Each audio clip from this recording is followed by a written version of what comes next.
Assalamualaikum warahmatullahi wabarakatuh. Apa kabar sobat sekalian? Semoga baik-baik saja. Jumpa lagi di channel Rama Termenu ini. Kali ini kita akan membahas berita dan masih hangat diperbincangkan, yaitu terkait Luhut Binsar Panjaitan. Nah, ini sudah lama gitu ya, hilang dari pemberitaan media dan sekarang muncul. Dan berita yang ditawarkan ini terkait pencapresan Anies ya. Ini sesuai yang dilansir oleh cnnindonesia.com ya. Luhut tolak tawaran jadi cawapres pendamping Anies. Kok bisa ya ada tawaran ya, padahal kita ketahui ya track record Pak Luhut itu ya sudah, ya ibaratnya sudah sepuh gitu ya. Jakarta, CNN Indonesia. Menteri Koordinator Bidang Maritim dan Investasi Luhut Binsar Panjaitan menolak tawaran elit Partai Nasdem Ahmad Ali untuk menjadi calon wakil presiden cawapres pendamping Anies Baswedan di Pilpres 2024. Saya sudah bilang saya nggak terpikir untuk ke situ lagi. Saya 2024 saya pikir sudah cukup, ujar Luhut setelah menghadiri agenda #Demi Indonesia di Ciputra Artpreneur Theater Jakarta Sabtu 29 Oktober. Iya, jawab Luhut menegaskan penolakan dirinya atas tawaran cawapres tersebut. Sebagaimana diberitakan sejumlah media massa, Wakil Ketua Umum Partai Nasdem Ahmad Ali sebelumnya mengungkapkan sejumlah nama yang berpotensi menjadi kandidat cawapres pendamping Anies untuk 2024. Nama-nama itu terdiri dari Panglima TNI Jenderal Andika Perkasa, Gubernur Jawa Timur Kofifa Indar Parawansa, Gubernur Jawa Barat Ridwan Kamil hingga Luhut Binsar Panjaitan. Ali menyatakan secara pribadi lebih mendukung Luhut menjadi cawapres Anies, sebab menurut dia Luhut mempunyai kemampuan, karakter, dan jejaring yang kuat. Kalau kita lihat ada kepala-kepala daerah, ada Andika kalau sudah pensiun, ada Ridwan Kamil, terus ada Ibu Kofifa menjadi masuk. Kalau saya, Luhut Binsar Panjaitan menjadi salah satu figur, kata Ali Selasa 18 Oktober.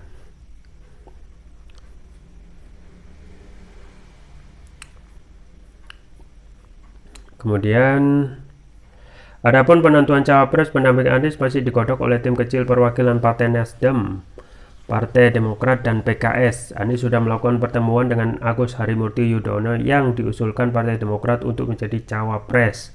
Sementara itu pada besok Minggu 30 Oktober Anies akan bertemu dengan Ahmad Heriawan, mantan Gubernur Jawa Barat yang disodorkan PKS sebagai cawapres. Komunikasi Ganjar dan TGB. Wakil Ketua Umum Partai Perindo, Partai Persatuan Indonesia Perindo, Ferry Kurnia Rizkyansyah mengatakan pihaknya telah berkomunikasi dengan sejumlah partai dan tokoh politik terkait koalisi maupun tokoh yang akan diusung pada pemilu 2024. Ferry memastikan Perindo pada pagelaran politik 2024 mendatang dapat mengusung tokoh politik serta dapat menjadi bagian dari koalisi lantaran mereka memiliki suara 2,6% atau 3,7 juta suara. Tapi kami sampai saat ini memang belum menentukan sosok capres, tapi kami berkomunikasi dengan ketua umum partai politik dan melakukan komunikasi politik dengan calon potensial berdasarkan survei yang berkembang, kata dia Sabtu 29 Oktober. Belakangan katanya Perindo melakukan komunikasi intens dengan Gubernur Jawa Tengah Ganjar Pranowo dan mantan Gubernur NTB Tuan Guru Bajang TGB Muhammad Zainul Majdi sebagai perwakilan dari intern partai. Komunikasi politik terus kita lakukan termasuk kemarin Pak Ganjar dan Pak TGB. Saya pikir ini menjadi penting sekali. Ini dua tokoh yang luar biasa, sama-sama pernah menjadi gubernur 2 periode. Ini kan punya satu kesamaan, membangun sebuah ideologi dan mempertahankan NKRI. Ini menjadi penting untuk kita coba angkat sebagai bagian dari narasi besar kita, imbuhnya. Yeah. Ya sobat sekalian, jadi memang menarik ya kalau Pak Luhut itu masuk dalam daftar yang dicalonkan sebagai cawapres ya. Ingat kalau kita melihat usia Pak Luhut itu sudah kalau nggak salah kepala 7 gitu ya. dan tapi melihat fisiknya masih seperti kepala 5 atau kepala 6 gitu ya. Nah ini memang perawatan ya. Nah ini menarik ya itu ya. Dan sekarang memang sedang panas-panasnya siapa yang akan menjadi cawapres pendamping Anies di 2024. Nah yang menarik juga adalah bagaimana bisa ya, how come Pak Luhut itu bisa masuk gitu ya. Dan ini yang dicalonkan dari Nasdem ya. Kalau kita melihat nama-nama yang dicalonkan ya, selain yang populer yaitu AHY dan Aher, yaitu Panglima TNI Jenderal Andika Perkasa, Gubernur Jawa Timur Kofifa Indar Parawansa, Gubernur Jawa Barat Ridwan Kamil, hingga Luhut Binsar Panjaitan. Nah ingat bahwasanya ya, tentu saja kita harus kembali mengingat gitu ya, track record dari LBP atau Luhut Binsar Panjaitan itu yang masalah kemarin itu belum selesai. Apa itu? Terkait big data ya.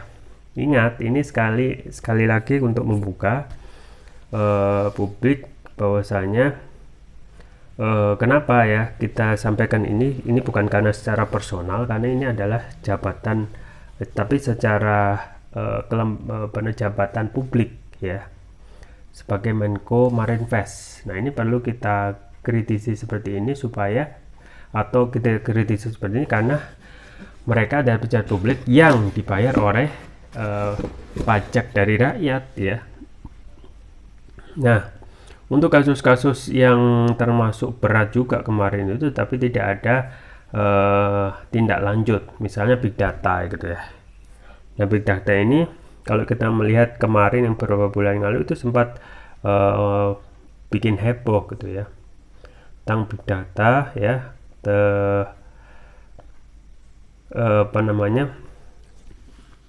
bahwasanya ada dukungan untuk Jokowi 3 periode. Memang ini sudah usang gitu ya, tetapi yang menjadi permasalahan ya, big data itu belum pernah dibuka ya.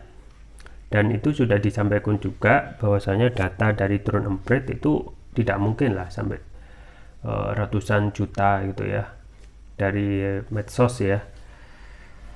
Nah ini juga tidak pernah diproses ya, karena untuk kasus-kasus ya para aktivis yang lain untuk data-data ataupun informasi yang sifatnya hoax, ini langsung dikenai pasal hoax gitu ya, pasal 14, 15 Undang-Undang Nomor 1 Tahun 46 ya, tentang Peraturan Hukum Pidana, yang jika mengeluarkan berita yang berkebohongan ya, yang sifatnya hoax, itu dihukum sampai 10 tahun. Nah ini tidak ada tindak lanjut. Nah ini merupakan track record dari LBP yang harus kita ingatkan ya, karena ini ada pejabat publik ya mengeluarkan statement yang tidak ada tindak lanjut. Nah memang itulah ya, kalau kita melihat pada rezim ini itu kita ketahui setiap pejabat melakukan informasi yang tidak benar atau patut diduga hoax, itu tidak ada tindak lanjut gitu ya. Tapi kalau yang membuat itu masyarakat biasa ya, yang tidak mempunyai kemampuan kekuasaan, langsung didakwa, disangkakan pasal hoax ya, pasal 14, 15 Undang-Undang Nomor 1 Tahun 45 tentang Peraturan Hukum Pidana. Pun juga terkait bisnis COVID ya, ini cuma mengingatkan kembali bahwasanya itu juga berita besar gitu ya, yang memang pastilah ada bantahan dari Pak Luhut terkait adanya keikutsertaan ataupun keterlibatan gitu ya. Nah, itu juga belum selesai, dan masalah-masalah lain. Tetapi ini diangkat lagi ya, Pak Luhut ini entah perhitungannya bagaimana kok bisa masuk calon cawapres dari Anies gitu ya.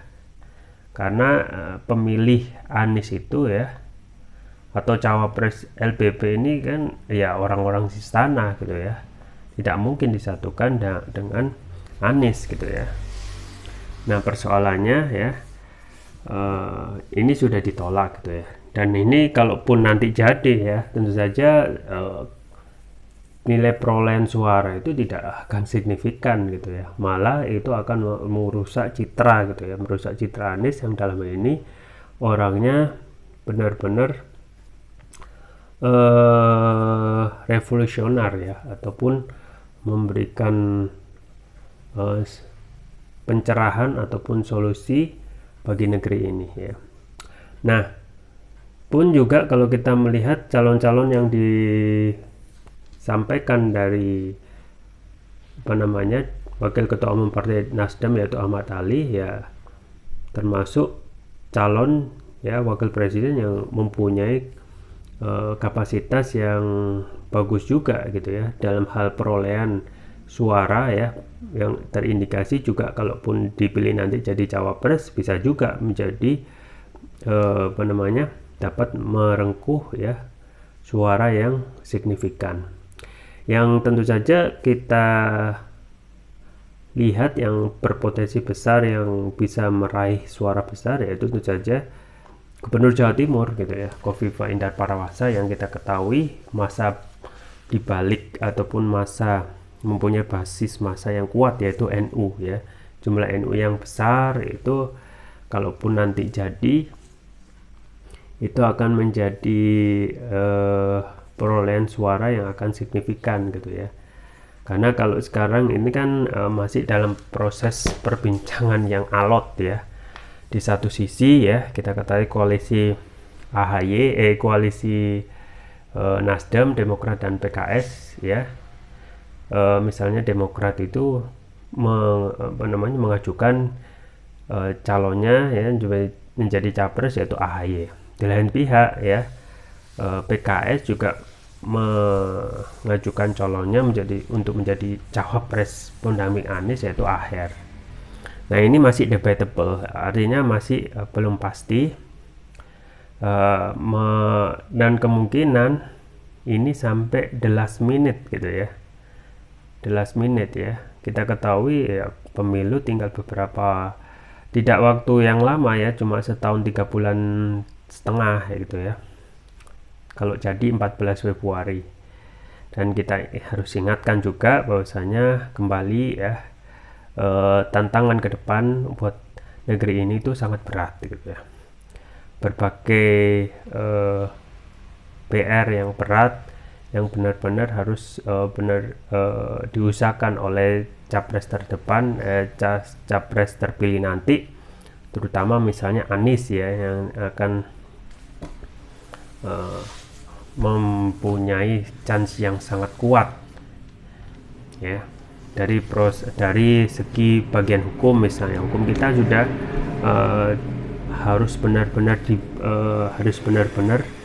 dibenahi secara mendasar ya, karena pun juga ya kebebasan untuk berekspresi sesuai pasal 28 itu juga benar-benar harus dikembalikan kepada Undang-Undang 1945 gitu. Artinya saat ini sangat represif banget ya untuk para aktivis dan juga para masyarakat yang ingin menyampaikan pendapatnya, itu sangat mudah sekali ya untuk dikriminalisasi dengan pasal hoax ya dan juga pasal ITE.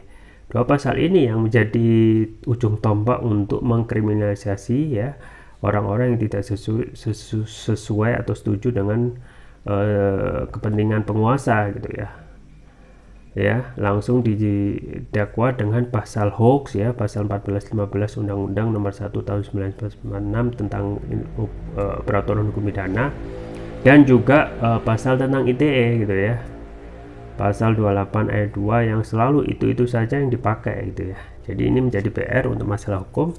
Artinya equality before the law itu memang tidak dijalankan ya pada saat rezim sekarang. Ketika rezim itu melakukan pelanggaran ya, melakukan tindakan yang dalam tanda kutip itu banyak hoax ya, tetapi tidak diproses ya. Misalnya tentang SMK ya, janji tentang SMK, kemudian janji dibawa balik kantong saya dan 11 triliun gitu. Mau dikatakan apa kalau tidak hoax gitu ya. Nah itu tidak pernah proses ya. Bahkan kemarin kan juga ada gugatan dari Profesor Egi Sujana gitu ya, terkait 60 sekian kebohongan Presiden Jokowi, tetapi memang keputusannya sangat mengecewakan. Dengan putusan pengadilan itu ya, majelis hakim tidak mempunyai wewenang ya. Nah, ini yang patut dipertanyakan. Artinya kan saat ini ya, hukum itu hanya ya menyentuh masyarakat bawah saja ya, penguasa ya, orang-orang yang para buzzer, para pendukung pemerintahan yang saat ini sangat susah sekali untuk disentuh dengan hukum ya.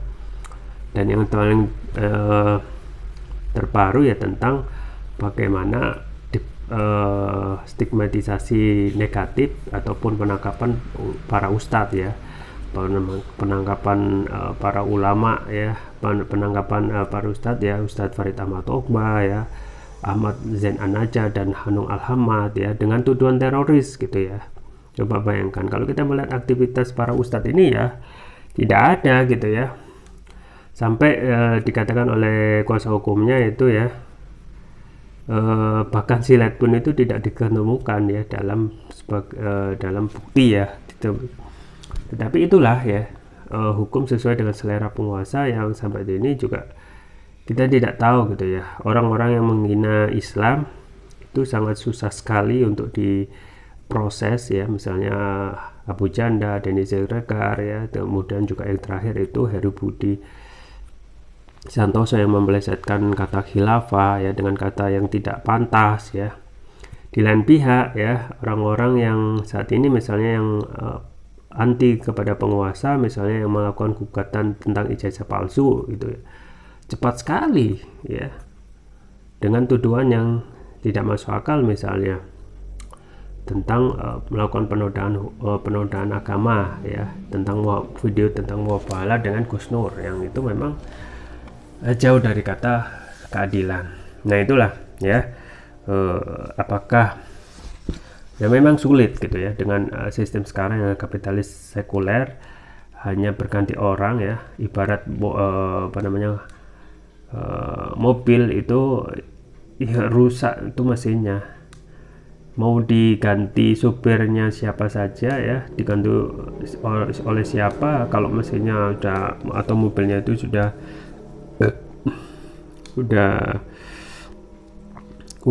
apa ya namanya, udah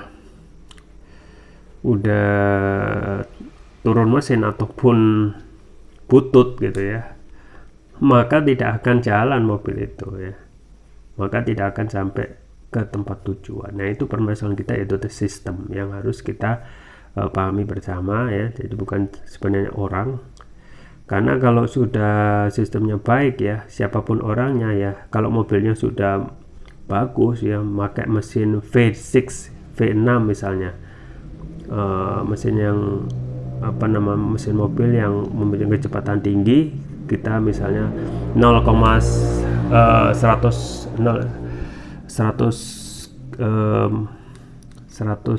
kilo ya, itu ditempuh dalam beberapa detik ya. Nah itu kan kalau sudah mesinnya atau mobilnya bagus ya, siapapun orang gampang untuk menjalankan. Nah itulah analogi dari kondisi saat ini, yang sebenarnya sistem lah yang jadi akar permasalahan di negeri ini. Baik, kita tunggu saja ya tentang capres pencapresan Anies, dan besok kalau nggak salah rencananya itu akan menjajaki ataupun mengunjungi Aher ya. Kita tidak tahu apakah, tentu saja akan ada kesepakatan baru dengan Aher, calon cawapres yang diajukan dari PKS, atau nanti nunggu the last minute ya, detik-detik terakhir ya, melihat konstelasi politik yang lebih cenderung siapa yang akan lebih pas untuk mendampingi Anies ya, yaitu cawapres pada Pilpres 2024. Itu saja yang bisa saya sampaikan, semoga bermanfaat. Jangan lupa like, share, dan subscribe. Sampai jumpa lagi. Wassalamualaikum warahmatullahi wabarakatuh.